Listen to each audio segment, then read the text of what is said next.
Good evening. Today is July 23rd. It's currently 7:03 p.m. My name is Nathan Polsky. I am the Libertarian Party of Texas Campaign Support Director. Today we have with us Austin Kelly. He is running for Texas Commissioner of Agriculture, a position that I had no idea what it did before I started looking up things before this. So I don't think a lot of people out there do either. So hopefully we learn a lot about what the role actually does, what Austin's plans are for it. And as usual, tonight I've got David Feit, who will be co-hosting with me. If you are following along on any of our platforms, X, Facebook, YouTube, looks like there's also a Rumble stream going on. Feel free to drop comments, questions into the chat. If we have time to get to them at the end of the stream, we will bring those up and see what Austin has to say about them. So let's get started.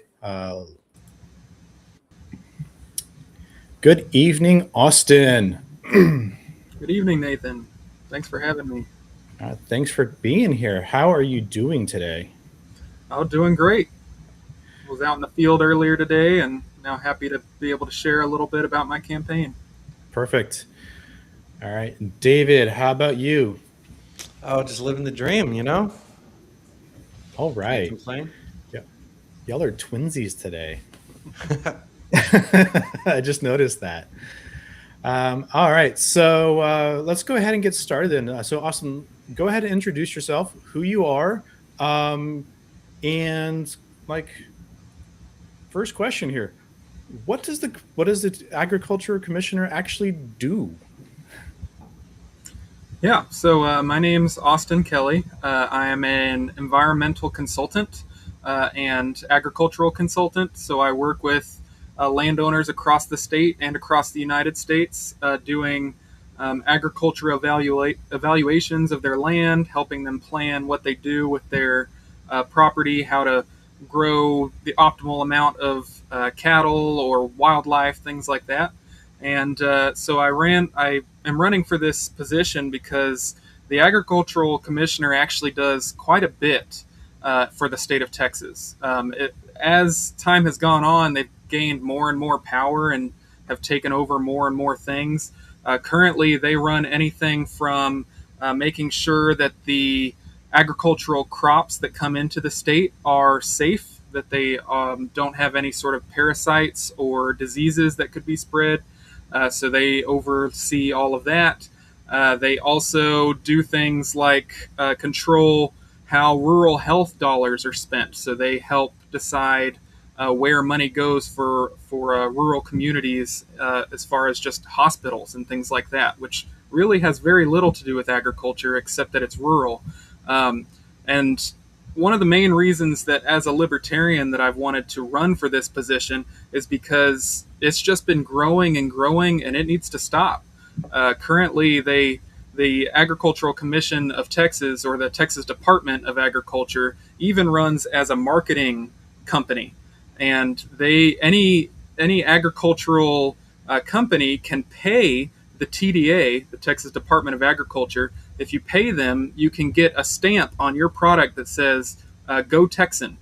And a lot of those Go Texan products aren't even grown in Texas. As long as they are manufactured or bottled or have some portion in Texas, they can get that stamp, but it's a complete pay-to-win situation. And that's the sort of thing that libertarians are very much against. And there's just a lot of things wrong with the way things are run now, and I'm really wanting to bring libertarian free market approaches and cut a lot of the red tape that's been going and growing over time. Yeah, that whole pay-to-win marketing campaign there, that sounds like it's geared predominantly to your big ag companies, whereas your smaller ones probably can't afford it or just don't have the overhead to pay for something like that.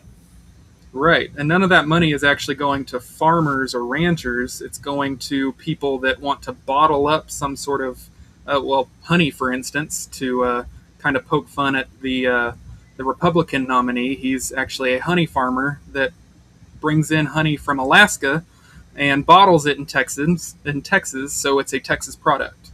And that doesn't quite make a lot of sense to me, and we really shouldn't be promoting that. Really, the Texas Department of Agriculture shouldn't be in the marketing business at all. It shouldn't. Yeah. Meanwhile, I've got two or three different bee farms or bee companies locally to me out here that do make the honey here.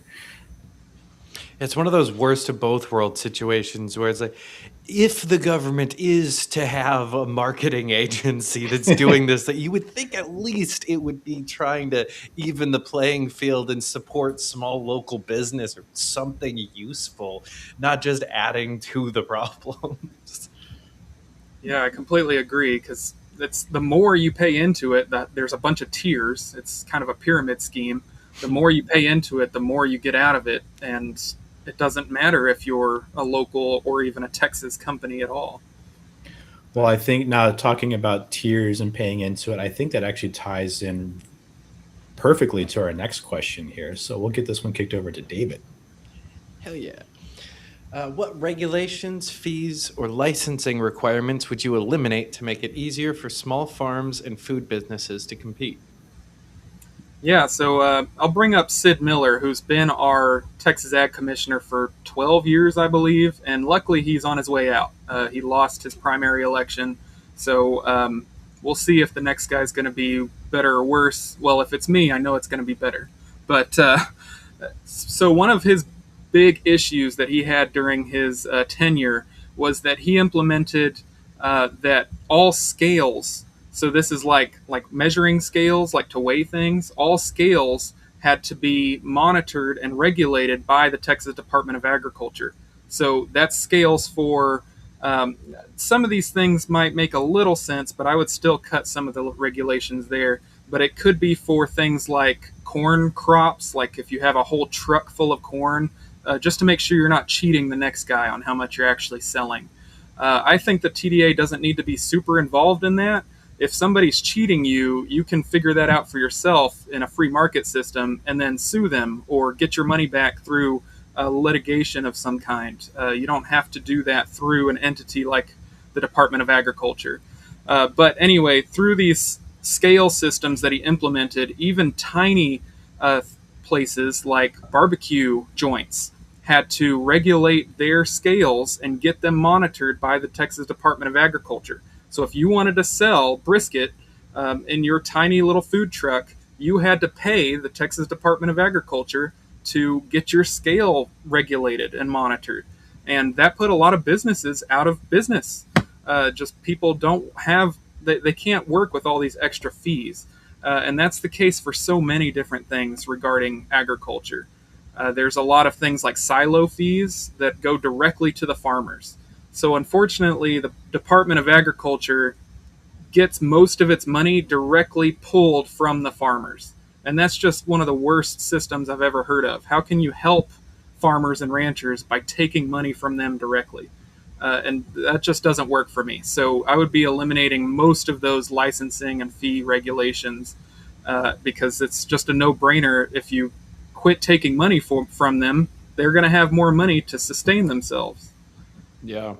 Occupational licensing as a whole was one of the main issues that brought me into the party, and really pulled me away from either of the other, because neither of the other parties really had an answer to it or even saw it as that much of an issue. Uh, I'm encouraged to see this is to go off of Texas for a half a second.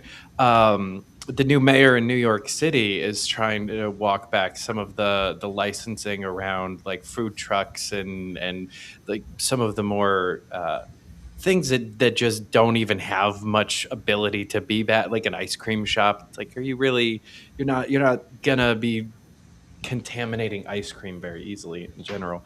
Uh, but it's interesting to see socialist New York City be more free market than most of Texas. Right. Yeah, I'll add one of the most ridiculous ones in Texas is a floral license. To sell cut flowers, you have to get a license from the TDA. And that's something I would just cut day one. You shouldn't need to pay the Department of Agriculture if you want to sell some flowers that you grew. That's just ridiculous. Does that only for like if you're selling flowers at a florist, or like if you go down to a farmer's market and want to sell flowers, do you need a license from the TDA there as well? Technically, if it's anywhere, because I'm part of the Native Plant Society, completely Hmm. nonprofit, just educational sort of thing. And we, as a whole society, a nonprofit, has to pay the TDA to sell local flowers to support local ecosystems. It doesn't matter that it's not even for profit, you still have to pay it. It's ridiculous. Yeah. All right. Let's move on here to our next question. Talking about droughts, how would you help farmers recover from droughts, floods, wildfires, not flyers, and other disasters without creating permanent dependence on government programs? Yeah, that's a good question. So I live in the hill country in Bandera right now, and it's been the epicenter of all these major floods that are happening in Texas last year and again this year.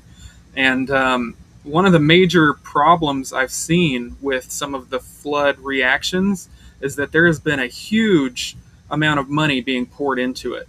And actually, a lot of the things that the government has sanctioned and that they are paying for is detrimental and probably made these floods this year worse because of what they did last year. So, for instance, last year we had all this woody debris, all this plant and trees have fallen over and got destroyed, and it kind of washed along the banks. So there was all this woody piles of things all up and down the rivers, and those are actually naturally really good ways to stop flooding in the future because it absorbs a lot of that impact. But for whatever reason, I don't know who decided this, but the government came in last year, mostly federal agencies actually, came in with all this heavy machinery, tore up the soil, clearing out all that woody material, and likely made these floods worse this year. And that's just one example of many of the big problems that governments cause when they go try to fix things. And so I don't know. It's hard to say in this sort of situation. I don't think the government should provide much assistance in these cases. Like, I know that's harsh to say, but in the fires, for example, in the Panhandle a few years ago, the government did a little bit, but truthfully, what really helped people recover was private charity. It was insane the amount of people that came and brought hay and supplies and water for the people that were struggling with wildfires. And really, it's just because people are charitable. You know, people in Texas want to help Texans when things go wrong. And I don't think you need the government to regulate that. Yeah, it sounds like probably the best way that the government can help is just to stay out of the way and stop creating the problem to begin with. Right. Now you said, Shocker. right? Now you said the federal government came in and did clearing. Does the Texas Ag have any way to stop that, or is it kind of a hands up, do what you want because you're the federal government? Well, it was a mix of the federal government and Greg Abbott, so it was state level. Really, the Texas Department of Agriculture had nothing to do with it. They definitely couldn't stop it. Not that they would have tried. I think if I was in this position, I would try to push back against it and try to push for better education of the people trying to help. They need Hmm. to actually be helping rather than hurting. You know, there were some things, I will say, like some of the search and rescue teams that were provided by the government. Uh, those I completely understand. When there's people's lives at stake and you're looking for people and trying to help from a health standpoint, I kind of understand the government getting involved there. But as far as just helping recovery over time, Texas has proven time and time again that they're not adequate at doing it at a government level. It really needs to be private charities um, helping to do that the most. Yeah, I agree. All right.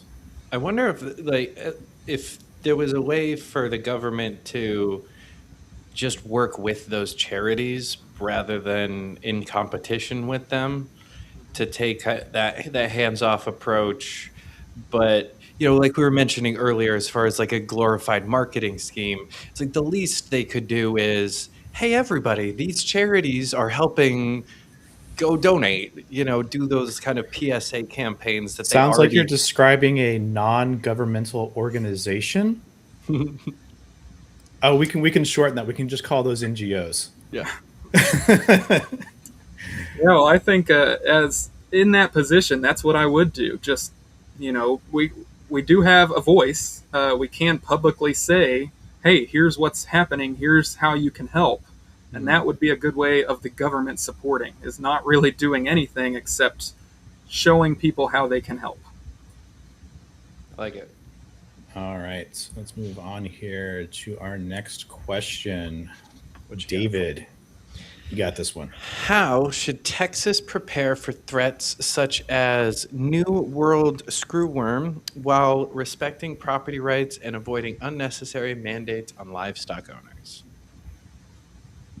Yeah, so New World screwworm has been quite an issue in my part of the woods.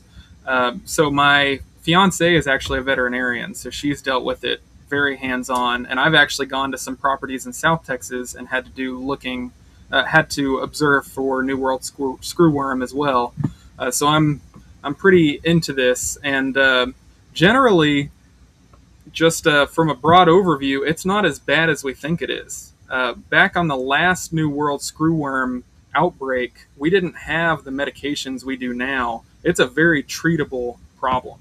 So if you get it, it's just an animal health issue, and then you can treat that animal.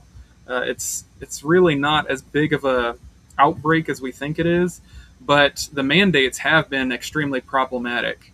So directly close to home. So my fiance, veterinarian, has been working with people in the county because we have New World screwworm in my county, and that means you can't move an animal from inside the quarantine area to outside the quarantine area, and vice versa. And those quarantine areas were determined based on like how broad the fly can fly. So it's like 30 miles from where they found one, and they're just assuming that where they found one, there's not going to be one in the county over. So it's really arbitrary that they picked how they picked these quarantine areas. But she has been called by people with like a horse that got cut, and they're like, well, it might have New World screwworm. And she said, well, where are you in the county? And he's on the other side of the county that's not in the quarantine, so he can't bring the animal over. So she can't even look at it at her clinic because the government says, no, you can't bring your horse to the vet because we said we don't want that spreading. Even if you don't have it or do have it, just because you don't know, you can't bring it over. So someone would have to come to you. And in most of those rural communities, there's not enough vets to go to you. They're limited as is. So it's wild. Yeah. My county's got 2 vets, and that's it. Yeah. I mean, there's not enough vets in the state to take care of what the state thinks they're doing with quarantining all of this, and they don't have the staff at the TDA or the Texas Animal Health Commission or anything like that. They don't have the people to regulate what they're trying to quarantine, and so I would just respect the property rights completely and let people do what they need to. And obviously, we should have border checkpoints, make sure we're not bringing them in from Mexico. But really, Texas agriculture hurts when we cut off Mexico as well. It's supposed to be a system of ebb and flow going back and forth. And by cutting it off completely, which we've done, that's really hurting American farms and ranches. Yep. All right, we are about halfway through here. Again, if you are following along on any of our platforms, please feel free to drop a comment or question into the chat. I do have one here from Connor. Just real quick, he says, I have heard that HEB, a private company, does way more sooner to help victims of natural disasters. Oh, yeah. Yeah, that's definitely true. HEB was some of the first big trucks I saw coming into the county after the floods. They were providing all sorts of stuff. And the government did come in, but it wasn't very helpful. HEB is the best. Mm-hmm. I know it's a Texas company, so I'll keep my mouth shut. But I've got no skin in this game. The nearest one to me is like 2 hours away, so I don't care. That's fine. All right. So let's move on here to our second half, starting off with our question number 5. What role should the state play in protecting Texas farmland and water without telling landowners whom they may sell to or how they may use their property? Yeah, so this has been a big issue as well. The we're running out of water in the state, in most of the state, and some places have more than they need, and so they should have the right to sell it, and they do right now. So there's a lot of push for people for, I don't know which party's even trying to do it. I guess the Republican and Democrat Party are both trying to push for, well, we need to regulate who gets this water and how. I personally believe that the free market has a good way of regulating where and when the water's going to move. And if we just get off the regulations of telling people here's what you can't do with things, then usually it's going to stabilize and things are going to equal out. But generally, farmland, the biggest threat to farmland is not necessarily that we're running out of water, but that we're running out of land. And one of the biggest issues with that is that it's getting too expensive to keep farming and ranching. And the reason for that, partly, is because we keep enacting all these taxes and all these fees and regulations directly onto these farmers and ranchers. And if they can't afford these fees, then the water almost becomes irrelevant, and then they lose more farmland and lose more ranches. And I realize that we do have a water crisis, but the Department of Agriculture definitely isn't should not be the entity that's governing all that. And if we just allow it to work itself out, I really think that's the best way to go.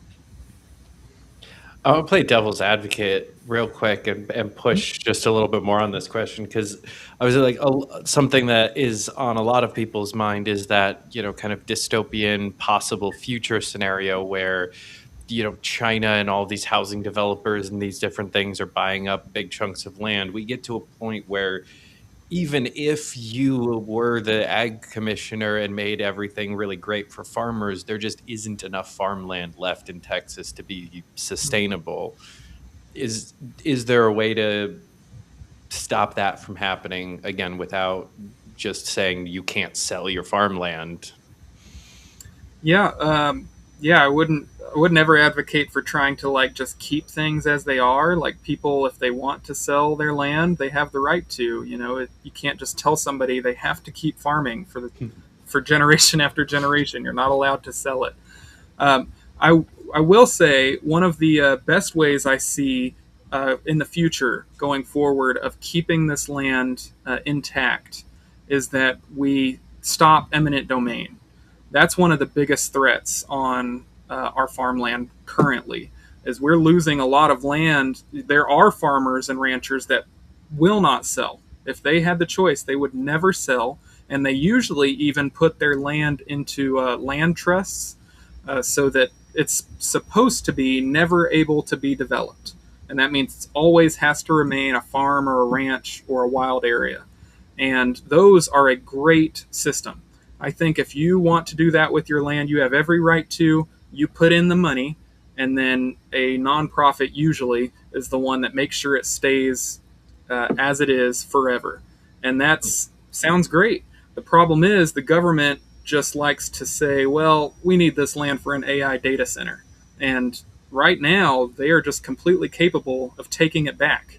Even if 200 years ago somebody said it should be this forever, and I'm putting the money up to make sure that it stays this way. And right now, that's just being ignored. So, one of my biggest pushes as the Commissioner of Agriculture would be that we have to honor these land trusts that people choose to put themselves in privately. And if enough people do that and enough farms and ranches do that, that would protect this land for hopefully forever is the idea. But Yeah. As long as there's eminent domain and the government's allowed to take it for arbitrary reasons, that's the biggest threat. That's a great answer. I honestly didn't know that that was a thing that you could do in general. So, hell Would yeah. a land trust be the same as like a deed restriction? Deed restriction, yeah. So it's they also are called conservation easements. Okay. Is another term for them. Yeah. So there's a few different pathways of doing it, but they all should be honored, and currently they are not. They're just, if the government says it needs a new oil line or a new electric facility, it just takes it. So they stop private citizens from making changes to land that somebody signed, 100 years ago. Um, but they don't care if they do want to do it. Right. Sounds about right for the government. Yeah. It's Right. very unfortunate. All right, let's move on here to our next question. David. How would you make agricultural grants, subsidies, and marketing programs more transparent and prevent politically connected businesses from receiving special treatment? That's a great question. So, currently, there's a lot of agricultural grants, and well, we already talked about the marketing program a little bit, the Go Texan program. It's pay to win. But as far as grants go, to make them the most transparent, it should just be opened up. Just split it evenly between anybody that's trying to get into these programs. Make sure they're following any qualifications that the grant adheres to, but beyond that, it should just be open to any small or large landowner that just wants to go for these different sort of grants or programs that we have. Personally, I would try to limit the amount of money that we're giving out through subsidies and marketing, just because we shouldn't be taking that money to begin with. That's how I look at it. But since we do have money available, potentially from other sources, not from farmers and ranchers, if that money is available, it should be very transparent. It should be open to who gets it. It should be open accounting where anybody can see where all the money's going. Currently, it's all pretty hidden. So one example of this that has been happening recently is the ability to grow hemp. So that was allowed a few years ago, maybe 4 or 5 years ago now. They gave out these hemp licenses for a few private farmers were allowed to pay the TDA, and there was a limited amount. They were allowed to pay the TDA, and then they were allowed to grow hemp. Turns out, Sid Miller, the last ag commissioner, he had some buddies, and they ended up getting arrested and going to prison for it, and then getting bailed out and getting hired again, which that's a whole different issue. But they were giving out these these licenses to grow hemp to whoever paid the most, essentially taking bribes.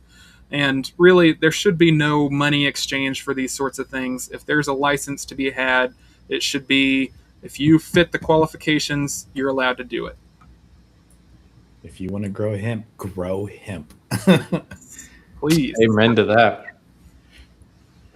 Yeah, that was something that's just ridiculous to just pull the rug out from under people like that anyway, because now even the people that had those licenses are getting them taken back away. You should be able to be like, all right, here's 6 years of a business, and then we're just going to pull the rug out from under you once you get your footing finally. Yeah, the hemp business it's really unfortunate the direction Texas is going as far as weed and hemp.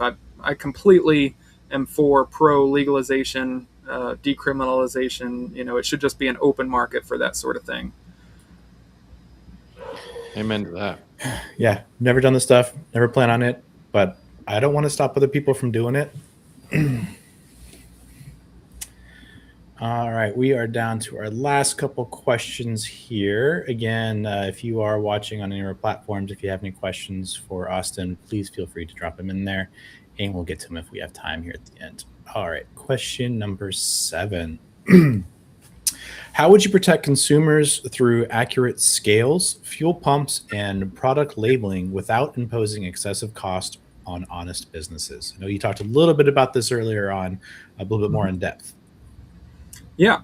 So, again, just to reiterate all the current flaws of the last person in this position, we used to have fuel pumps under the Texas Department of Agriculture, which, if you think about it, what does the Texas Department of Agriculture have to do with fossil fuels? Nothing. It shouldn't have anything to do with it. Railroad commissioner and oil. I mean, Right. Yeah. Yeah. And so they actually got that taken away from the Department of Agriculture because the Texas Department of Agriculture was doing such a bad job regulating it that they're not even allowed to do the fuel pumps anymore. They still do the groceries and well, I guess still the barbecue joints. They still have to have regulation scales, but uh, really, the Texas Department of Agriculture doesn't have much of a say in how consumers are protected. I don't think that should fall under our jurisdiction. That is a criminal offense. If you do something, if you do that dishonestly, if you purposely mess up your scales to try to gyp somebody, that should just go into a criminal thing. It should go into the court system. That shouldn't be something that we're regulating at the Department of Agriculture. So, as long as I had to, if the legislation says that is something I'm required to do, I would make sure it's done well and correctly. But I would make sure the fees are completely minimal, only enough to get the job done at a sufficient level. But beyond that, there should be as little fees as possible. so less of here's how you're going to do it and more of a you just have to do it. You figure out the best case that works for you. Right. Yeah. Ideally, we would just get rid of that and not have Mhm. scales be regulated by the Department of treat it as Agriculture. treat it as theft because that's exactly what it is if somebody is being dishonest and cooks their scales to steal from you, steal your money and lie to you. To me, that's theft. Yeah. That's already a crime. Right. It's the like a telltale sign of a bad government program is that it's trying to stop a crime from happening before it even has the ability to happen. It's A, it never works correctly, and B, it's always a waste of time, energy, and money. Yeah. I completely agree. All right. We're going to go over here to our last question that we've got prepared. David, this one's for you. And What you this got is for one me? I had absolutely no idea had anything to do with the Texas Ag. The department administers school nutrition programs. Really? Okay. How would you improve accountability while giving schools and parents more control over their students' meals? Yeah, this was a shock to me. Even before I started running for this position, I didn't know this was something that fell under the Department of Agriculture.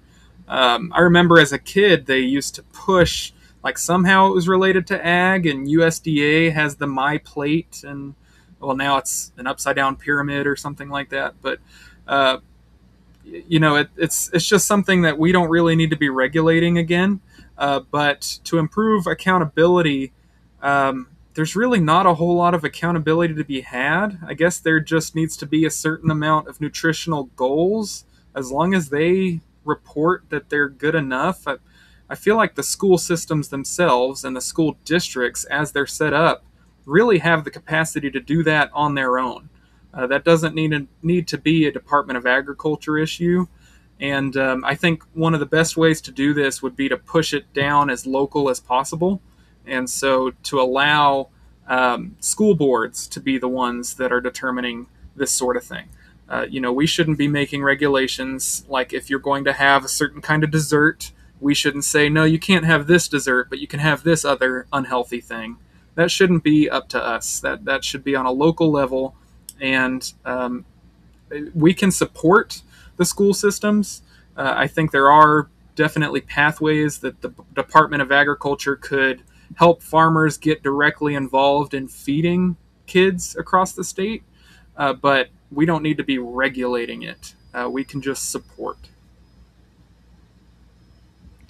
Yeah, again, that's something that if government is to exist and be with their fingers and everything, you'd think Department of Ag is doing school nutrition programs, that's because they're helping farm to table kind of stuff.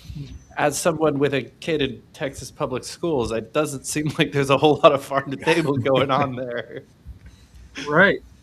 Yeah, and that's just another flaw of the way. This is the U.S. problem, not a Texas problem per se, but all the subsidies that go to certain sectors of agriculture, like the dairy industry, just pushes you have to have this Corn. milk. Corn is a great example. Yeah, like we have to grow this much corn because it's American to do so. That just doesn't make sense to me. It's not economically sustainable. It's not ecologically sustainable, and we should just get out of the way and let the free market do its job. End all subsidies. I am for that. All right, we've got a couple questions here in the chat. Let's see this one here. I actually really like, and I think this applies to more than just the question itself. So we've got, you criticize the licensing of selling flowers, but aren't certain licenses there to protect the quality of certain items sold, or is it the bureaucracy around them that you would do away with? Well, I might argue so protect the quality of certain items being sold. Well, I've done some of these sales. I've sold native plants for nonprofits, and there's no quality control involved. It's just you pay so that you can sell. That there's no uh, there's no quality at all to it. There's no regulation involved beyond that. Like they aren't checking in on you to make sure you're selling it properly. They just want their cut, essentially. So that's the main reason I'd want to get it away. But also, as far as quality, like if it was a safety issue, I might reconsider. But if you're growing like cut flowers, is that really a safety issue? Like if you're going to give your partners like a bouquet of roses, like I don't think the government needs to say, "Oh, well, did you make sure to get all the thorns off those roses?" Like that's just something we shouldn't be involved in. Yeah, I think that just goes to the greater like occupational licensing discussion that we had a little bit earlier. And just as libertarians, generally, we don't like occupational licensing. Like if you look at a licensing to say that the quality is good, you have to be licensed to be a barber, to style hair. How many times has somebody gone in and gotten a bad haircut? Licensing does not mean it's going to be of good quality. It just means that somebody paid a fee somewhere to the government so it could get its cut. Right. Right. And I'd also add on that there are private entities that, if you're looking for quality, if you are a flower grower, let's just keep that analogy going, you can go join the American Horticulture Society, do their rigorous standards, and get their private license. Government not involved. And if I want to shop for the best flowers, the highest quality, I can just go look for that license, or it's not even a license. That Certification. certification would be a better word. Yeah, but private certification. Yeah, I know I've touted private certification for years, and when anybody asks, like, well, what would you do if you got rid of all these licensing fees and regulations? It's like third-party private certifications. If you go to the grocery store and it has these three stamps on the window, you know you're going to get a good product. If you go somewhere else that may be cheaper, they don't have any certifications, you take that risk. You as a consumer get to decide, though. AHS is a great example of that. I usually point out like kosher certifications because that's also completely private, and that's people's afterlife that they're like it's not even putting their life into the hands of trusting that stamp. It's their afterlife and their like whole faith and everything, and they trust a stamp more than they trust a government. There's a lot of examples out there of the private industry doing this better than the government ever could. Right, and the government stamps that are available, like things like organic, like people assume that means there's no pesticides involved, but that just means that there was no synthetic pesticide involved.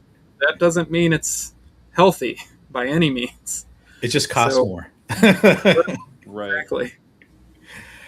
All right, I've got one more question here in the chat. If you are just now joining, or if you're lurking and you have a question, toss it out there before we end so we can get it put up on the screen. Last question from Connor. Is there anything the Texas Department of Agriculture needs to do to prevent the depletion of nutrients in Texas soil, or does deregulation already prevent this from happening within Texas soil? Yeah, so this is a good question. So depletion of nutrients just happens naturally. Good farmers already know that that's happening, and they privately, on their own free will to be sustainable. You have to account for that. You have to add nutrients to the soil over time. You have to fix where the deficiencies are. That's really not something that the TDA needs to be involved in my opinion. And if they were involved in it, it would probably get worse. So really, it's just not something that should be regulated, because if people want their farming to be as sustainable as possible and as economical as possible, it's not just an ecology thing, like a health thing. It's a numbers game. They're going to lose money if they don't factor that in. So that's not something that needs to be regulated at all. And I think that will just naturally sustain itself over time. Yeah, anybody who's buying enough land or owns enough land to do farming knows a little thing or two, hopefully, about crop rotation and the different types of plants to use to put nutrients back into the soil naturally without having to add extra chemicals or anything else like that. Otherwise, it's going to be a very short business for them.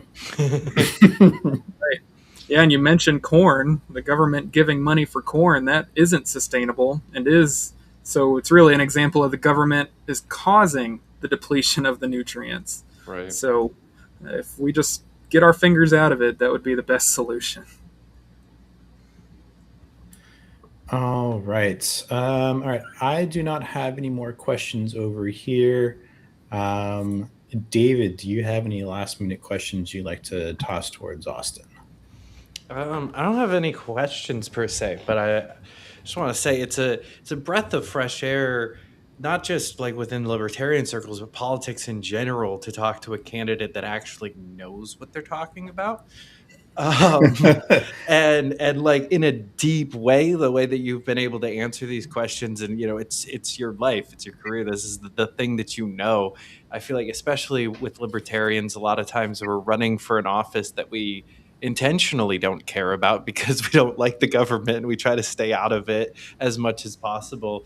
So it's great to hear, a combination of I know and care about this, but also understand the libertarian values of why the government shouldn't be the one solving this problem.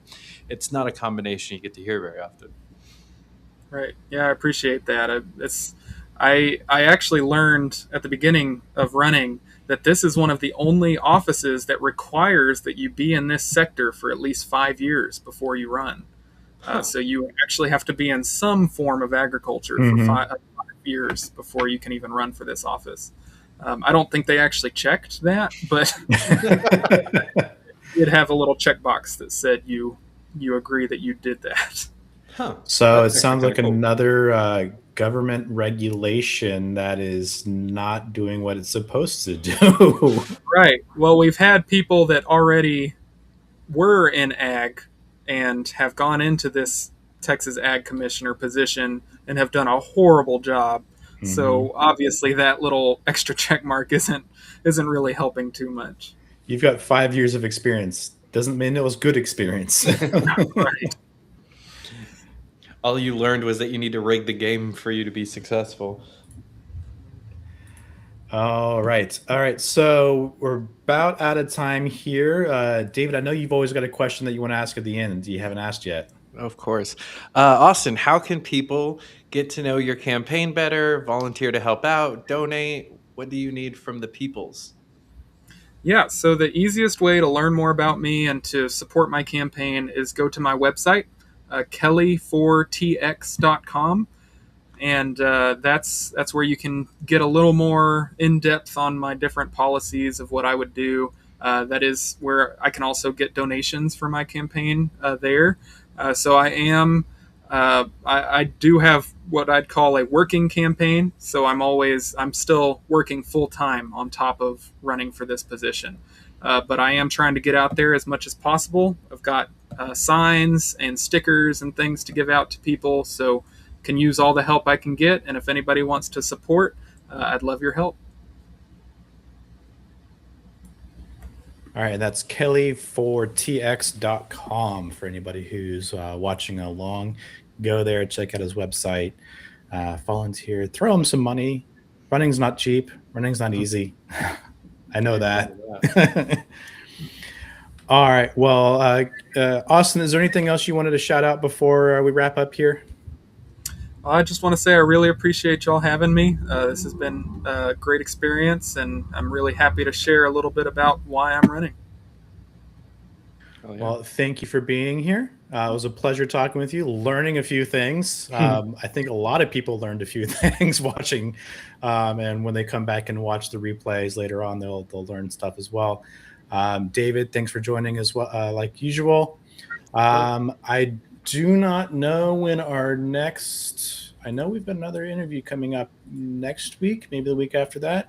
I think it's Tuesday. It's the Yes, next we one. do have one on Tuesday, July 28th with Justin Gonzalez. He is running for county constable. So that'll be a different, more local position to look into. All right. So again, Austin, thank you for coming on. Everybody who tuned in, if you haven't already done so, you know what you need to do. Click the like, click the subscribe, get notifications anytime we go live.